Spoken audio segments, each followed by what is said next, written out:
Hello friends, ज्योति IAS classes में आपका स्वागत है।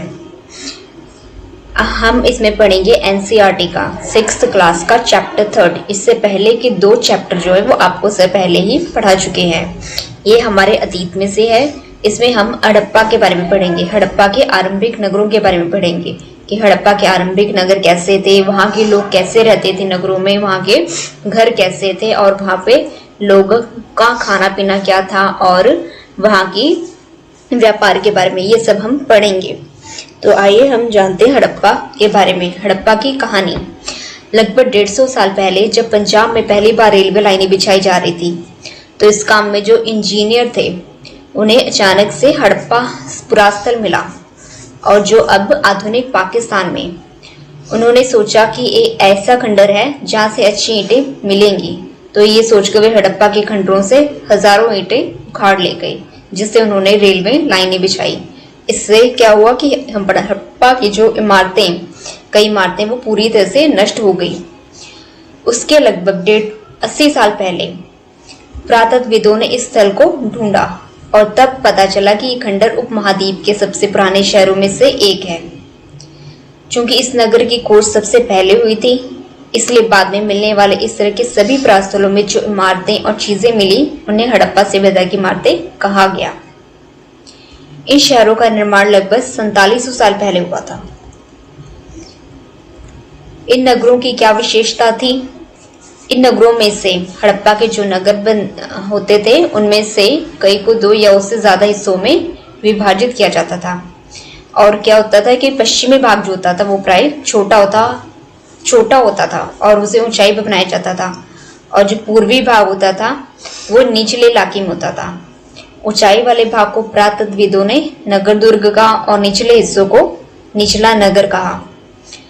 दोनों हिस्सों को 4 दीवारियों से दोनों हिस्सों पर 4 दीवारें कर दी जाती थी, और उनकी जो 4 दीवारी बनाई जाती थी वो पक्की ईंटों से बनाई जाती थी, और ईंटों को अच्छे से चिनाई किया जाता था जिससे दीवारें खूब मजबूत बनी रहे। और इस तरह से दीवारें जो है वो हजारों वर्षों तक खड़ी रहती थी। कुछ नगरों के नगर दुर्ग में कुछ खास इमारतें बनाई जाती थी, जैसे कि मोहनजोदड़ो में एक खास तालाब बनाया गया था जिसे पुरातत्वविदों ने महास्नानघर कहा। अब इस तालाब को बनाने में उन्होंने ईंट और प्लास्टर का इस्तेमाल किया था, और इसमें पानी के रिसाव को रोकने के लिए प्लास्टर के ऊपर चारकोल की परत चढ़ाई थी। इस सरोवर में नीचे उतरने के लिए दोनों तरफ सीढ़ियां बनाई गई थी, और इस सरोवर में चारों ओर कमरे भी बनाए गए थे। और इसमें पानी भरने के लिए पानी जो है वो कुएं से लाया जाता था, और जब इसे उपयोग कर लिया जाता था तो इसे फिर खाली कर दिया जाता था। शायद ये विशिष्ट नागरिकों के लिए था ताकि वो विशेष अवसरों पर इसमें स्नान कर सकें। कालीबंगा और लोथल जैसे अन्य नगरों से अग्निकुंड मिले, और पुरातत्वविदों का मानना है कि यहाँ पे संभवतः यज्ञ किए जाते होंगे। हड़प्पा, मोहनजोदड़ो और लोथल जैसे कुछ नगरों में बड़े बड़े भंडारगृह भी मिले हैं। ये देखिए मैप में, ये देखो आपको ये मानचित्र यहाँ पे दिखाई दे रहा है। देखो इसमें ये हड़प्पा दिखाई दे गई। कालीबंगा कहाँ पे, ये सब इस मैप में, मोहनजोदड़ो यहाँ पे, सिंधु नदी, ये सब इस मैप में दिखाया गया है।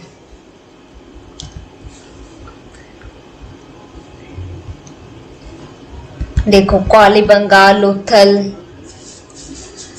मोहनजोदड़ो।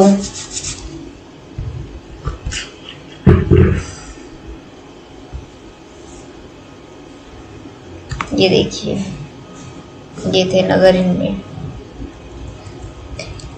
ये मोहनजोदड़ो का महान स्नान घर है। भवन, नाले और सड़कें, इस बारे में हम पढ़ेंगे। इन नगरों में जो घर होते थे वो 1 या 2 मंजिल के होते थे। घर के आंगन में चारों ओर कमरे बनाए जाते थे। ज्यादातर घरों में अलग अलग स्नान घर होता था, और कुछ घरों में कुएं भी होते थे। कई नगरों में ढके हुए नाले थे। इन्हें सावधानी से बिल्कुल सीधी लाइन में बनाया जाता था, और हर नाली में हल्की ढलान होती थी ताकि पानी आसानी से बह सके। अक्सर घरों की नालियां जो है उसे सड़कों की नालियों से जोड़ दिया जाता था और बाद में फिर इन्हें बड़े नालों से जोड़ दिया जाता था। बड़े बड़े नाले जो भी थे वो ढके होने के कारण इनमें जगह जगह पे मेन होल बनाए गए थे ताकि इनकी अच्छे से देखभाल हो सके और अच्छे से सफाई की जा सके। घर, नाले और सड़कों का निर्माण जो है वो बहुत ही योजनाबद्ध तरीके से किया जाता था। ये देखिए हड़प्पा के नगरों में ईंटों की चिनाई का सीन है। ये इस तरह से ईंटों की चिनाई की जाती थी। अब हम पढ़ेंगे हड़प्पा का नगरीय जीवन। हड़प्पा के लोग किस तरह से रहते थे, उनका जीवन, नगरीय जीवन किस प्रकार का था। हड़प्पा के नगरों में बहुत ही हलचल हुआ करती थी। यहाँ पर ऐसे लोग रहते होंगे जो नगर की खास इमारतें बनाने की योजना में जुटे रहते थे। शायद ये यहाँ के शासक हों। ये भी संभव है कि ये शासक लोगों को दूर दूर तक भेजकर इनसे धातु, बहुमूल्य पत्थर और अन्य उपयोगी चीजें मंगवाते होंगे। शासक लोग खूबसूरत मन के सोने चांदी से बने आभूषण जैसी कीमती चीजें अपने पास रखते होंगे। इन नगरों में इनके अलावा लिपिक भी होते थे जो मोहरों पर तो लिखते थे और शायद अन्य चीजों पर भी लिखते होंगे, परंतु वो चीजें भी बच नहीं पाई। इसके अलावा नगरों में शिल्पकार स्त्री पुरुष भी रहते थे जो अपने घरों या किसी उद्योग स्थल पर तरह तरह की चीजें बनाते होंगे। लोग लंबी यात्राएं भी करते थे और वहां से उपयोगी वस्तुएं लाते थे और साथ ही लाते थे सुदूर देश के किस्से कहानियां। मिट्टी से बने कई खिलौने भी मिले हैं जिनसे बच्चे खेलते होंगे। ये देखिए, ये ऊपर दिखाई दे रहा है, ये बड़े बड़े नाले, ठीक है, ये और नीचे जो है वो कुआं है, ये आपको जो दिखाई दे रहा है, ये देखिए।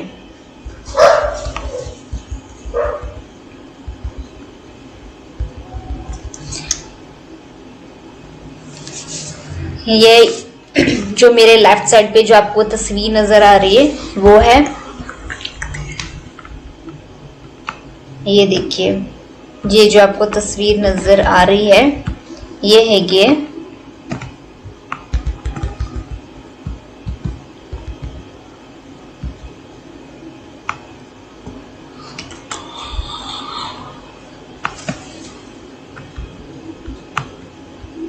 ये देखिए, ये तस्वीर है, ये जो आपको नजर आ रही तस्वीर ये है क्या कहते हैं, स्टैम्प, मोहर। इस पे अक्सर जानवरों के चित्र ही होते थे।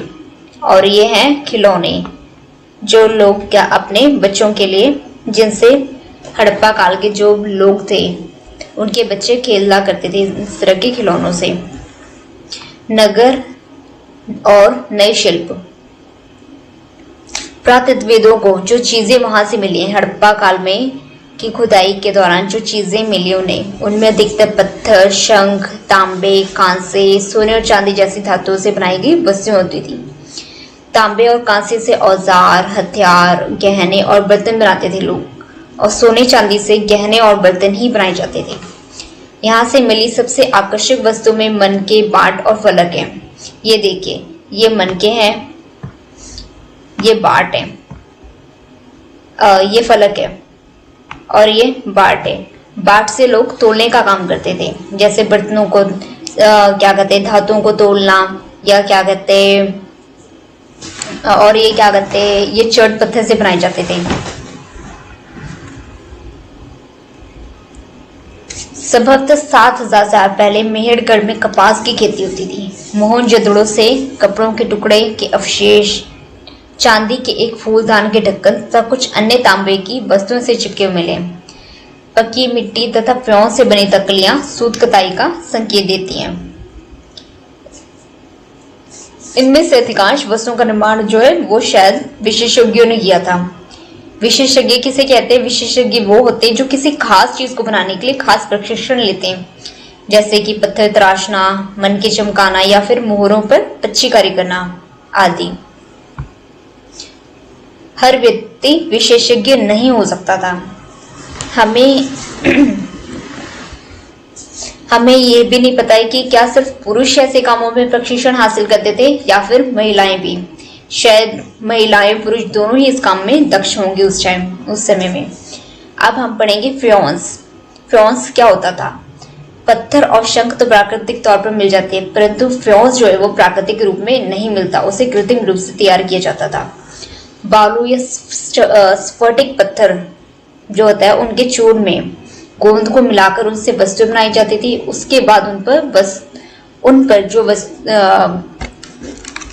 जो वस्तुएं बनती थी उन पर चिकनी परत चढ़ा दी जाती थी और इस चिकनी परत के जो रंग होते थे वो नीले या हल्के समुद्री होते थे। फ्योन से मनके, चूड़ियां, बाले और छोटे बर्तन बनाते थे लोग। और कच्चे माल की खोज में, कच्चा माल किसे कहते हैं? कच्चा माल उस धातु को कहते हैं जो प्राकृतिक रूप में मिलता है या फिर किसान या पशुपालक उनका उत्पादन करते हैं, जैसे कि लकड़ी या धातुओं के ऐसे जो होते हैं वो प्राकृतिक रूप में उपलब्ध होते हैं कच्चे माल के रूप में। परंतु इनमें से फिर भी कई तरह की चीजें जो होती हैं वो किसानों द्वारा पैदा की जाती है, जैसे कि कपास से कच्चा माल है जिसे बाद में कताई बुनाई करके कपड़ा तैयार किया जाता है। हड़प्पा में लोगों को कई चीजें वहीं मिलती थी, लेकिन तांबा, सोना, लोहा, चांदी और बहुमूल्य पत्थर वो दूर दूर से आयात करते थे क्योंकि ये वहां पर नहीं पाए जाते थे। और हड़प्पा के लोग जो थे वो तांबे का आयात आज के राजस्थान से करते थे, यहाँ तक कि वो इसका आयात पश्चिम एशियाई देश ओमान से भी करते थे। और कांसा बनाने के लिए तांबे के साथ जो टिन मिलाया जाता था, टिन धातु मिलाई जाती थी, उसका आयात वो आधुनिक ईरान जो है और अफगानिस्तान वहां से करते थे। सोने का आयात आधुनिक कर्नाटक और बहुमूल्य का आयात जो है वो गुजरात, ईरान और अफगानिस्तान से करते थे। अभी जो आपको तस्वीर दिखाई दे रही है यह है बच्चों के खिलौने। उस टाइम बच्चे इस तरह के खिलौनों से खेलते थे। और ये तस्वीर है, ये है मोहर की, हड़प्पा काल में जो मोहरें होती थी। अब नगरों में रहने वाले लोगों का भोजन, लोग नगरों के अलावा गांवों में भी रहते थे। वे अनाज उगाते थे और जानवर पालते थे। किसान और चरवाहे ही शहरों में रहने वाले शासकों, लेखकों और दस्तकारों को खाने का सामान देते थे। पुरातत्वविदों को कुछ पौधों के अवशेष मिले जिनसे पता चलता है कि हड़प्पा के लोग जो है वो गेहूं, जौ, दालें, मटर, धान, तिल और सरसों उगाते थे। जमीन की जुताई के लिए हल का प्रयोग भी शायद किया जाता था। हड़प्पा काल के हल तो नहीं बच पाए क्योंकि वो लकड़ी के बने होते थे, लेकिन हल के आकार के खिलौने मिले। इनसे ही उन्होंने पता लगाया कि उस समय लोग शायद हल चलाते होंगे। और उस समय इन क्षेत्रों में जो बारिश होती थी वो बहुत ही कम होती थी, इसलिए सिंचाई के लिए लोग अपने अलग अलग तरीके अपनाते थे। शायद वो पानी का संचय करते होंगे और जरूरत पड़ने पर उससे फसलों की सिंचाई करते होंगे।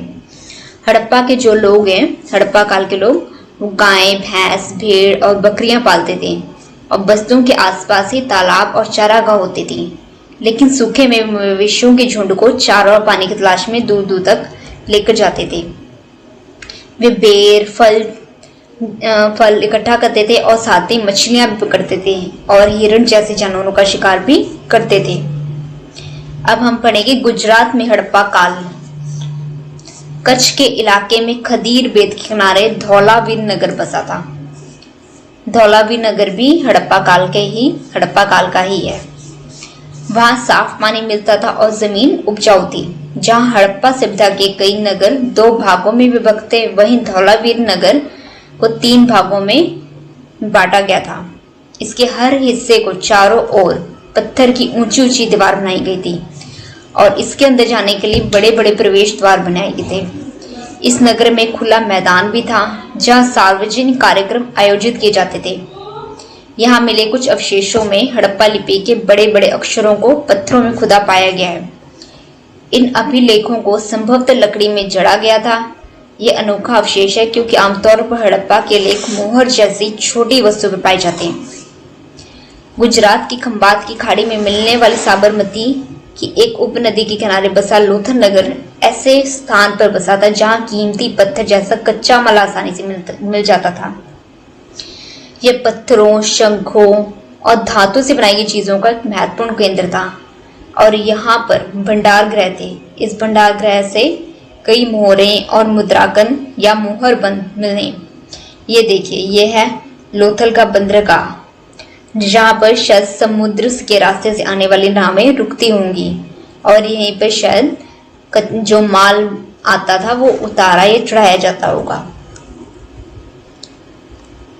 मुद्रा और मुद्रांकन या मोहरबंद। मोहरों का प्रयोग जो है वो सामान से भरे उन डब्बों या थैलों को चिन्हित करने के लिए किया जाता होगा जिन्हें एक जगह से दूसरी जगह भेजा जाता था। थैलों को बंद करने के बाद उनके मुहानों पर गीली मिट्टी पोतकर उन पर मोहर लगा दी जाती थी और मोहर की छाप को मोहरबंदी कहते थे। अगर ये छाप टूटी हुई नहीं होती थी तो ये साबित हो जाता था कि सामान के साथ छेड़छाड़ नहीं की गई है। अब हम सभ्यता के अंत के बारे में पढ़ेंगे कि इस सभ्यता का अंत कैसे हुआ। लगभग 3900 साल पहले एक बड़ा बदलाव देखने को मिलता है। अचानक लोगों ने नगरों को छोड़ दिया। लेखन, मोहर और बाटों का जो प्रयोग था वो बंद हो गया। दूर दूर से जो कच्चे माल का आयात होता था वो बहुत ही कम हो गया था। मोहनजोदड़ो पर अब कचरे के ढेर बनने लगे थे।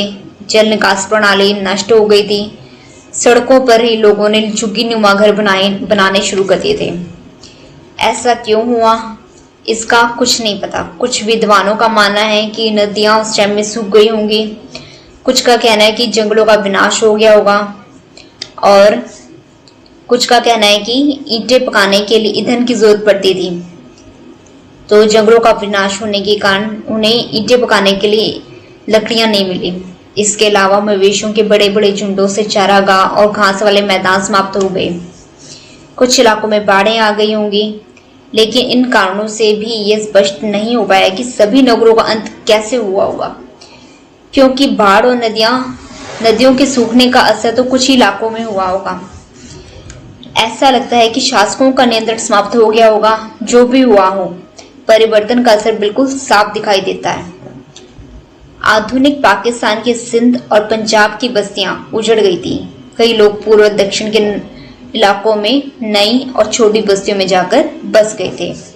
इसके लगभग 1400 साल बाद नगरों का विकास हुआ फिर से। इनके बारे में हम चैप्टर 5 और 8 में पढ़ेंगे। अब हमारा ये चैप्टर खत्म हो गया है। कल हम इसका 4th चैप्टर पढ़ेंगे। अगर आपको ये वीडियो पसंद आई हो तो इसे लाइक और सब्सक्राइब करना मत भूलिए। नमस्कार।